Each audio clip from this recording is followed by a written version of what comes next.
Good morning! Ate Bebe, ito na ang buyer mo. Tapos na. Kay Ma'am SP. Diba? Ganda. Hindi ko nakakyatin. Ito yung Black 7 natin sa mga buyer natin siya. Ito na yung update. So may RFO tayo dito nag-isa. Ito natin yung bahay ni buyer ni Arlene at saka ni Myra. Ito naman ang bahay ng client mo, Ma'am Myra. Ito naman yung kay Arlene. O Arlene, tapos na yung bahay ng client mo.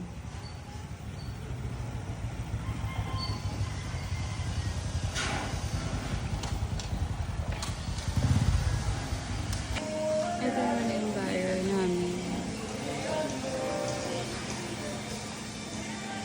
Sa Lot 50. Ito pa yung under construction natin.